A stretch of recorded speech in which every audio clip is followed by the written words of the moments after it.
It's a cool summer evening in Chicago, 1893.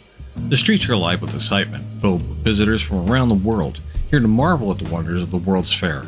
The Ferris wheel, the electric lights that turn night into day, the dazzling architecture.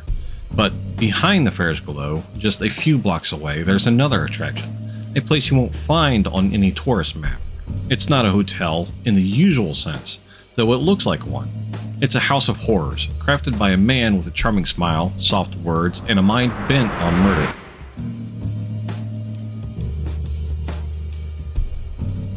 Like, subscribe, hit the bell icon, that way you're notified whenever we upload new content.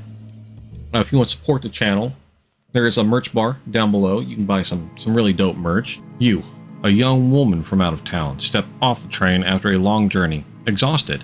You carry your suitcase through the crowded streets, searching for a place to stay. You've heard the rumors about the charming hotel nearby, owned by a doctor, a man with a reputation for generosity and hospitality. You find the place easily enough, a grand 3-story structure, and step inside, not knowing that you've just walked into the den of America's first serial killer. Dr. H.H. Holmes greets you warmly, his voice smooth, reassuring. He promises you a comfortable room at a reasonable price, takes your bag, and escorts you upstairs.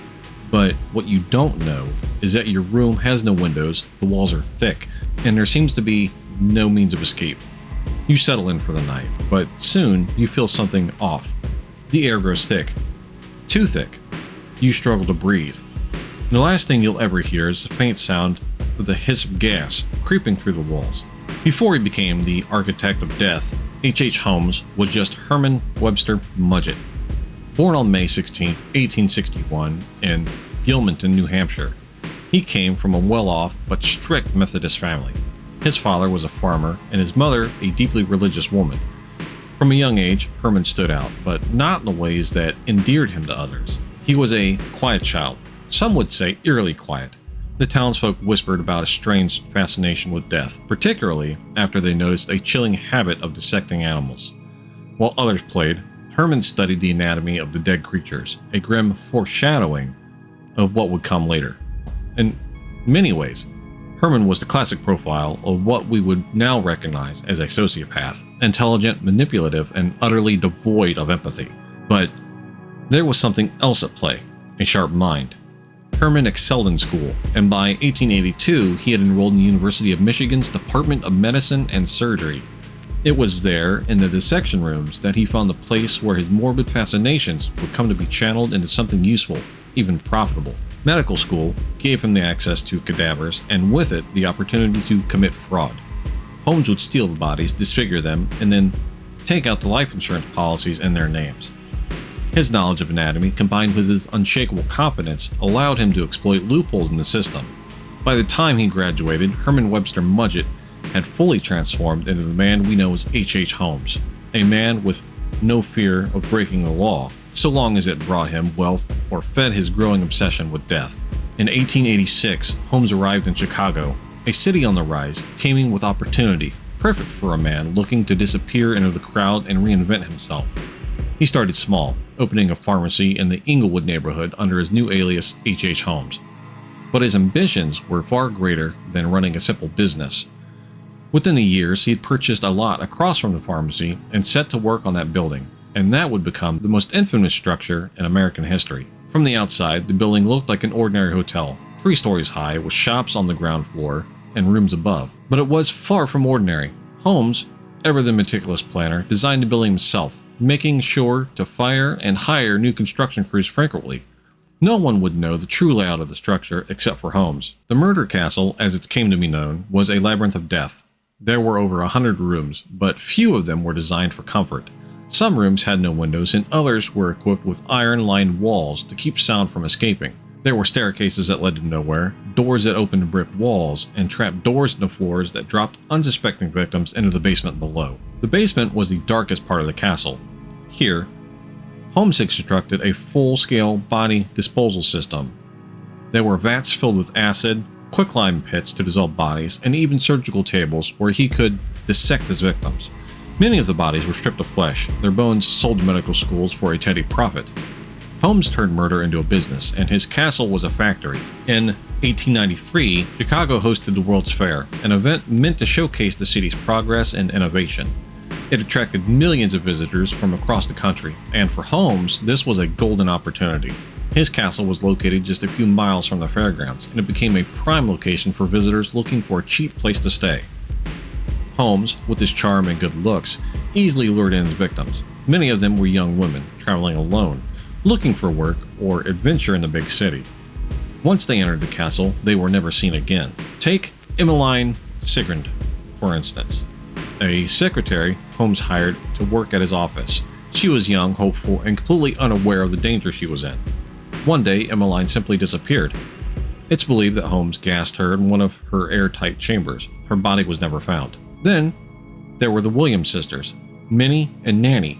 Holmes seduced Minnie, convincing her to sign over her property to him. When Nanny came to visit, Holmes killed them both. The Williams sisters were just two of the many women who disappeared after meeting Holmes. Holmes' methods were varied and insidious. Some victims were suffocated in soundproof rooms, their screams silenced by thick walls. Others were gassed in their sleep or trapped in airtight vaults. Some even hung by hooks in the basement. The castle was a deep trap, and once Holmes had finished with his victims, their bodies were disposed of in the basement, never to be seen again. Holmes might have continued his killing spree indefinitely, but his greed eventually became his undoing. After the World's Fair ended, he fled Chicago, traveling across the country, committing insurance fraud and scams whenever he went. But it was a failed scheme involving an associate named Benjamin Peisel that finally led to his arrest.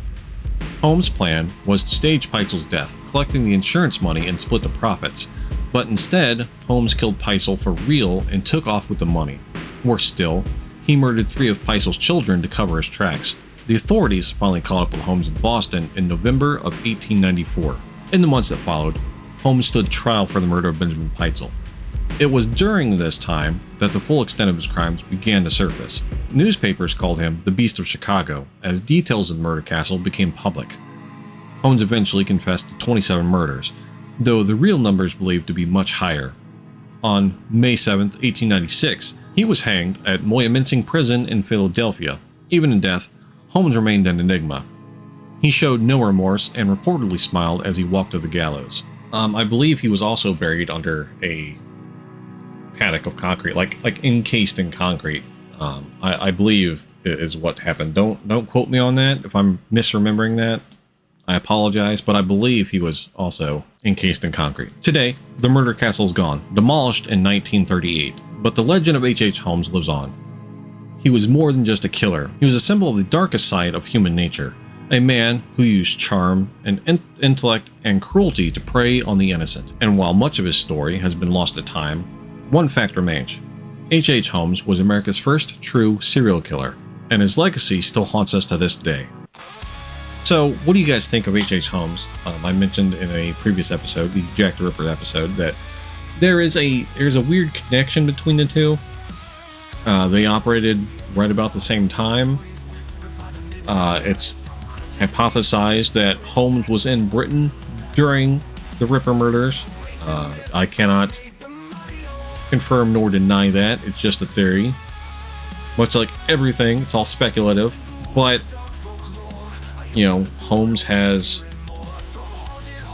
He was a doctor. He went to medical school. He is a doctor. He's got knowledge, anatomical knowledge. So it's not unheard of that, you know, he could have been a man to take on the Ripper victims and, you know, pick them apart, you know, cut out the organs and stuff like that, and be rather meticulous about it. He was a doctor. He was trained to do that. He used to do it with animals before he was even a doctor. So it's not, to me, it's not unheard of that Holmes could have been Jack the Ripper. It's honestly, that's a theory that I really like. I like it more than a lot of the other Ripper theories, but at the end of the day, they were probably two completely different people, completely different parts of the world, but there is a wild connection between the two.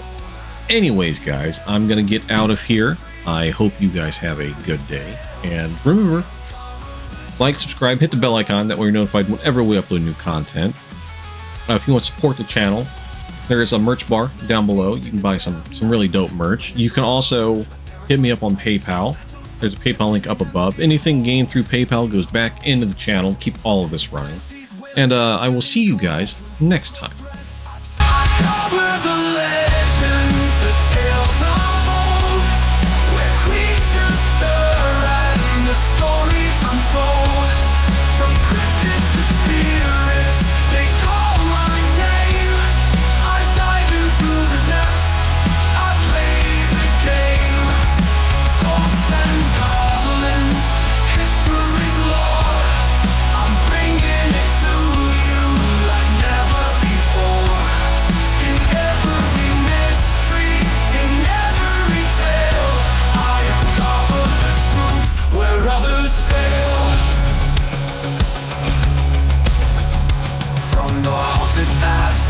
lies ahead.